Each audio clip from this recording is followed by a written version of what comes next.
Hi, everyone. This time we're going to use our ears first to start this podcast. I'm sure you've heard the voice of our next guest many times.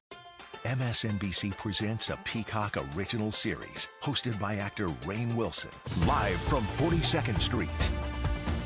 This is the Pix 11 News at 5. Live from San Diego, this is the Fox 5 News at 1. Jim Cutler, one of my longtime friends and one of the people that I've been blessed to work with over the years, is joining me for this week's podcast. Jim, how are you doing? Dave, it's great to see you. I'm doing fine. Congratulations on your podcast. Well, thank you. And I played just a clip there of what I believe is what everybody has heard your voice doing, either on television or on radio stations across this country. You have been everywhere. People have consumed you. This might be the first time they actually get to see you. I'm like fungus. I'm everywhere. Yeah, been doing this for a really long time. It's not anything that happened overnight. When you get into this business, there are already a million and a half, billion, trillion, quadrillion established, and they all have the jobs, and nobody's interested in you because you're selling carrots. And they're already selling carrots, and the other quadrillion people are selling carrots. So it's hard to get people to want to buy your carrots. Yeah. And took a really long time. And it's not at all something that, you just wake up and you put your feet up on the desk and go, well, I've made it now. Because every year, companies, networks, TV stations, radio stations decide, should we keep him? Or what about the other people who are selling carrots? So it's a challenge. Well, it's interesting because you said you've been doing this a long time, and so there's social media influencers, but you've always been an influencer in a way, because having run a radio station myself a couple of times, we have to consider who's going to influence the audience to hear something and want to be a bigger part of it. And you've had that just voice that's captured us over the years. And I know that that's come with a lot of practice, hasn't it? Yeah, it has. There's all this stuff that you have to lose when you're starting to do voiceovers professionally, like errant emphasis. There are so many people who, this took me a really long time to figure out, so many people who talk like this, now she came over the hill, and then it's like, no, you're emphasizing the totally wrong words, but they're doing it to project their voice and sound big and everything. It's the difference between saying to you, which one of these two that I'm going to do is more effective. You've got to see this movie, or you got to see this movie. That's the second one to me, because I lean in. Yeah, exactly. And so you go through all that stuff. That's one of 10 billion things you have to learn to really do this well. And I don't know if I'm doing it well. I mean, it's been a long time, and I'm still here and loving it, and we keep growing. So, knock wood. You know what? When I've always been fascinated by it, but I think growing up, it was the big voices on the movie screen we heard. And so that's probably the one that people think about the most. Was the movie screen guy telling us why to watch the next movie? Was that one of your early influences? The fellow with the big voice for all the years was a fellow named Don LaFontaine, and he was just the best. He defined a generation of voiceovers for movie trailers. Yeah. And today, that's kind of what people think of as, are you in voiceovers? So do you do that in a world type of stuff? But times change. I call it the temperature in the room changing a little bit every 6 months. And that type of read for movie trailers is not in vogue anymore. So when you want to be in this business, you have to think of it as you're standing at a train station, okay? Yep. The train that had Don LaFontaine on it left years before from its station, and it's coming toward you. And by the time it passes you, it's in front of you and becomes the style. That train is going to keep on going and stop eventually when it gets to the other station. Meanwhile, a new train has already left with a different style that's approaching your station. It just takes a long time. So to get to you. Yeah. So things are always changing. And if you'll notice, there are no voiceovers in movie trailers at all. I It noticed that used to now. be, she would go and see him every day, and then they'd have a movie clip, and then, but he, blah, blah, blah, blah, blah, blah. And now when that appears, it seems like it's old fashioned and there's something wrong with it. Now they tell the story in the movie trailer with sound effects, dialogue, and music, and they do it beautifully. Many people also think, and that's a great way of describing it, many people think of it as voice acting too, because there's so many people that are voice acting. Jim, I know because I've known you over the years, much of what you do in a very, very long day are what we heard in my open there, topicals that Yes. they're hearing that's coming up tonight on the news. So you have very little time to do a bunch of takes, don't you? You really have to crank this out and get a lot of things in first take. Yeah, almost everything is first take. Although I have a very, I have very high standard. I try to have a high standard for quality. So I will go back and do things when they're not right. But most of the day, Dave, it's start at 9 a.m. to 100 orders that have come in. And I'm not done until I'm in New York. Yeah. I'm not done until the West Coast wraps up at around midnight, and it's Oh my. straight through, and there's no time to eat. You just have to, you get something and you eat it as you go along, and it's a long day, but I'm so blessed to be able to have done this because the next train that's coming is AI. I was going AI to ask has you. left AI has left the station a long time ago, Yeah. the station that way, and it's pretty much here. There are radio companies that have already announced no more live, or in my case, recorded real people. And they're big. And now a TV station a TV company that I do a lot of work for, has just told all their general managers, do not do any more contracts with voiceover people Oh, because, we're going to go AI.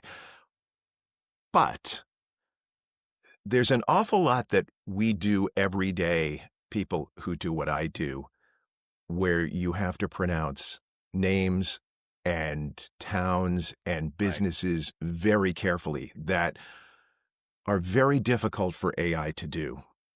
And I'm not saying that AI is bad. I find it very, very interesting, and I don't use it in any of my YouTube videos, and they do pretty well. My approach is bespoke, that everything I made by hand, and it's me, and there's no AI. But what TV stations are going to find out is clients like Yamaba Resort and Casino in California. They want their name pronounced a very specific way. And Good you point. type in Yamaba Resort and Casino into AI, and it doesn't even come close. And what happens is when you're making a commercial on TV, it probably takes me 60 seconds to read a 30-second spot, and for them to be happy with it, and then they put it in. But working with AI, it's 99% great except for the client name. And like, oh my gosh, how do I make it do that? I'll try different spellings typing it in and it comes close. And meanwhile, the client is saying, it sounds like AI. So, whoa, giant stop. And it takes 3 hours to try and figure that out. I'm not over exaggerating how long it No, takes. Anybody who has tried to use AI for commercials with tricky names, it's so frustrating. They end up going, I could just have the guy read it in 60 seconds and we're done. it's So we'll see what happens. Yeah, that's amazing. And I know that it's a topic in every industry, and it'll be searched on here because it'll be a key word on this video is AI.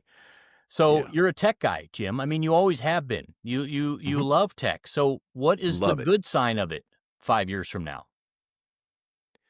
As far as voiceovers are Yeah, concerned, or I just don't in think general, much. just in media. Well, there's a certain amount of sense that AI makes when you're producing up a video and you have plugins that you drag to the timeline for all different things. To be able to not wait for a voiceover person to be available and so forth, and just to be able, you're working in your underwear at 2 in the morning and on your video, and it would be nice to be able to drag a plugin down to the timeline, type in what I want, use keyframes to arrange the emotion where the person goes up or down or whatever, and boom, I'm done. That would be great. So, I see where it's going and why that's a good thing. Um, but I think there's going to be a part of the business where people who don't use AI are going to brag about that Ah, because there's a certain handmade uh, part of it that's very appealing to any business. Companies are in broadcasting right now because online takes all the advertising. right. They've taken all the oxygen out of the room for making money off commercials on radio and TV. Radio and TV are the losers in that race. Well said. So they need to cut, and everything is scale. With President Trump, I believe they will loosen up the rules to buy as many stations as they want to, combine, and then run it on economies of scale. Scott Galloway, who's a great podcaster, Very good. talked about how he bought the Yellow Pages 8, 9 years ago, something like that. Now, why would you do that? And it's part of his lesson. He says, I did it because as long as I can keep cutting and be able to pull money out of it, then it's a decent business. It's a It's amazing. profitable business. And I think that's where radio and TV are going, as we can see. You and I both know that every week we get a phone call from a colleague who's just lost their job. Yep. They keep cutting jobs everywhere. That's the future. It's run it with as few people as possible, and that includes fewer voiceover people. So there is no good thing, Dave. I was trying to find that. What are you going to do? It's just, you can't stop the ball from rolling downhill. Well, one thing that you've always been good at, you've helped us understand, and when I say us, I was a radio programmer. You helped a lot of times when we were marketing, you helped us understand who the consumer was. You Mhm. know more than most people about the changing consumer who consumes both TV or radio or any form of media. What have we seen over the years, Jim, that has intrigued you about what we know about the people that listen Yeah. to our products I or am watch them? I'm fascinated by how attention spans have gone to just a few seconds. I call it TikTok brain. And when I've been speaking about this for a long time, so TikTok brain has been used a million times, but I might have been the first person to say it back when TikTok started. It's a casino. It's a slot machine where they're blinking lights and fun music and for 6 seconds. And if you don't get, here's the thing: if you don't get the cookie that you're looking for by going to TikTok, you swipe. Yeah. And if the next thing doesn't give you the cookie that you want, that hit of dopamine, you swipe. So people have become used to, especially during the pandemic, that killed late night TV. When late night TV I'm sorry, it wasn't the pandemic, it was the strike, the That's SAG right. after strike. Great. Okay. So late night comedians weren't on. So people didn't miss it because they discovered scrolling. And that's what they do for entertainment. And they never went back. They never went back. I mean, late night has gained some audience back, Right. but not what they had. And let me give you a few examples for what we do and what you watching this, if you make any kind of content, should be thinking about.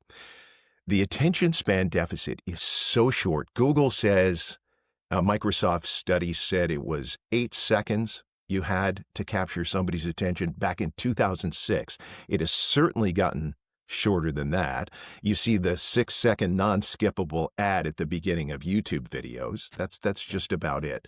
But it's trickled down to video games. Something drastic has happened to video games this year and last year. And that is when I play sports games online, Madden football, MLB baseball. By the way, I did the commercials for both. Love it. When I play people online, they quit after the first inning Yeah. or after the first touchdown if I score first. If I score a touchdown, they're gone. And the reason is they don't want to invest the time to try and fight back. They want that feel-good cookie right away. And Amazing. I'm not saying this is anecdotal, that this is just, well, this just happens to him.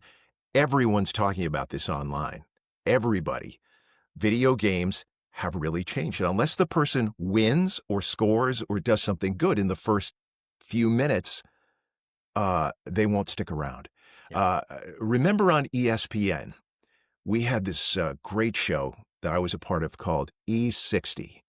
Yeah, It of was course. the Yeah. 60 minutes of sports. It's just, ESPN is such a great company. 31 years now, I'm getting a paycheck from ESPN. I absolutely love them.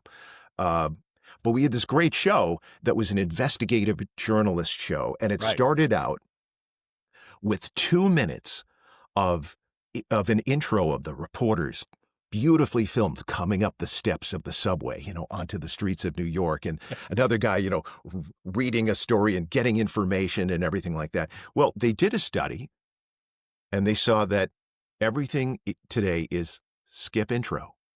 Nobody will stay through the intros. So now they completely cut that, and it starts like this. Instead of the 2 minutes of Right.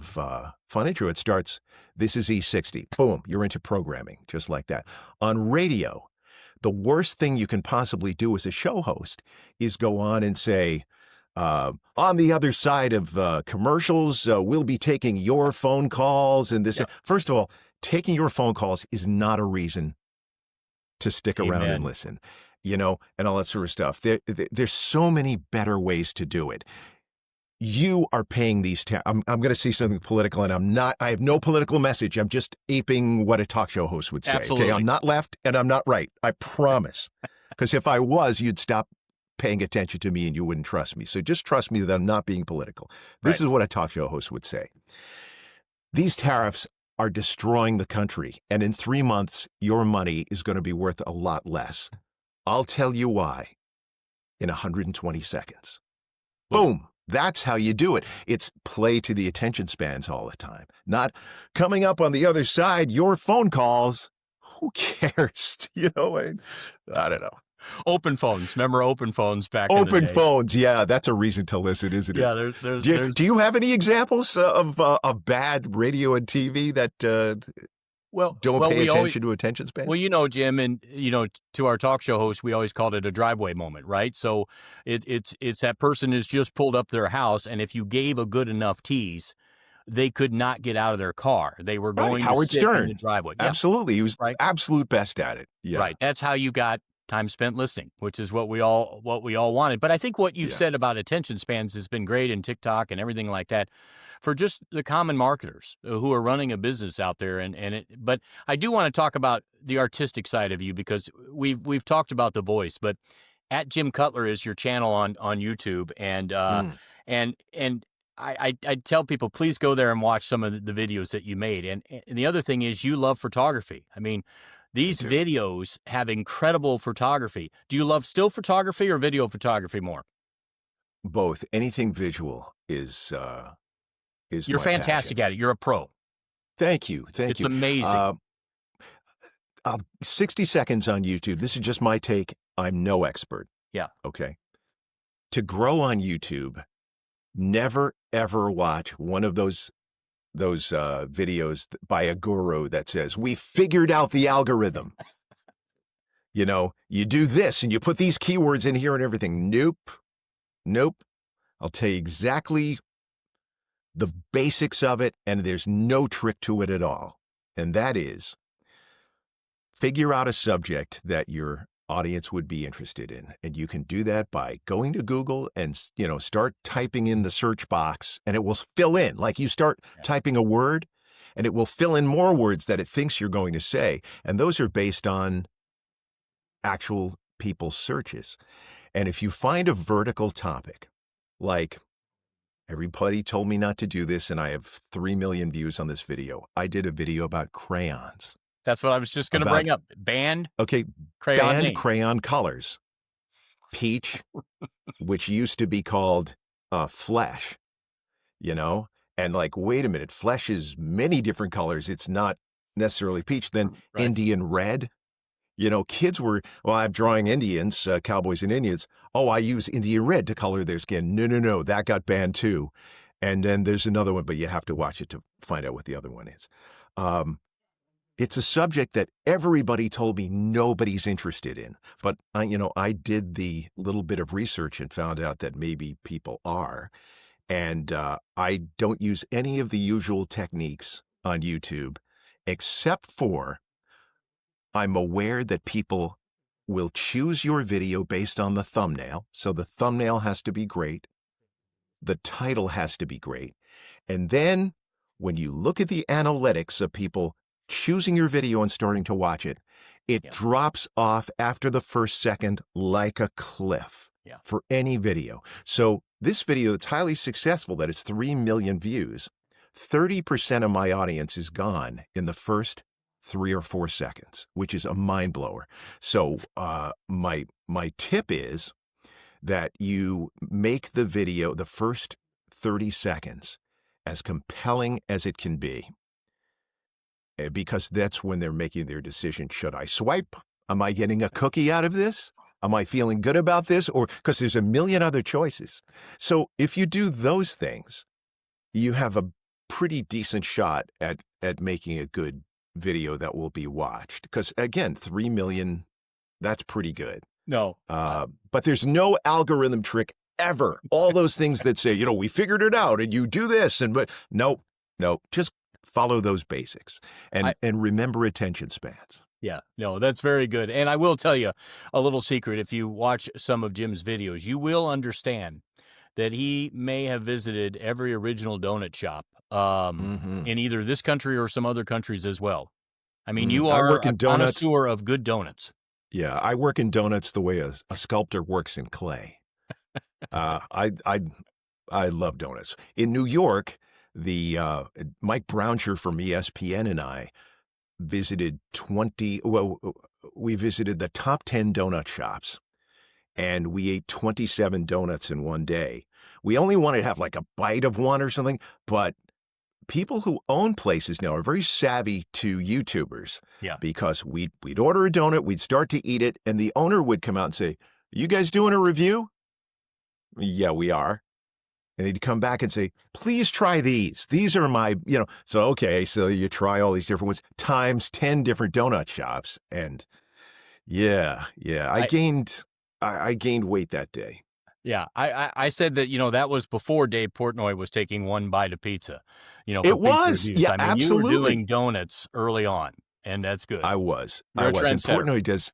Portnoy does a great job with that pizza review stuff. It's terrific. I don't catch it as much as I want to, because they're always fun, and he's kind of a tough guy. Yeah. Out on the street. He doesn't take any baloney. But yeah, we were doing donuts 15 years ago, and still are. Yeah. And you love your coffee too. At I Jim do. Cutler. Check out the YouTube channel as well. Jim, I know sports has been a big part of your life. I thought about it for last week's episode when I had opened the pack of 86 Topps baseball, hoping to Yes. try to get one of the cards that I opened as a guest, and Marty Barrett, longtime second baseman of the Red Sox, was on last week's episode. So if anybody hasn't watched it, please do, because he had the closest view to the unfortunate Buckner ground ball.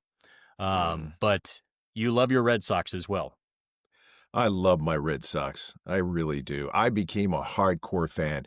And the reason why I think it's psychology. Yeah. When I started liking the Red Sox, they do this every year. By July, you're really buying in. You're really buying it. This is a team. This could, and then they swoon, and then they break your hat, and then everyone swear, I'm never watching them again. And then the next season would come along, and they'd really be doing well by July, and so forth. Repeat, rinse, and repeat for years. And we never won a World Series. So that's how they suck you in, and then you become a lifetime fan. But I was a fan before all the series wins, all the World Series wins. Yeah, you were. I'm going to the game in a couple of days, and I freaking love the Red Sox.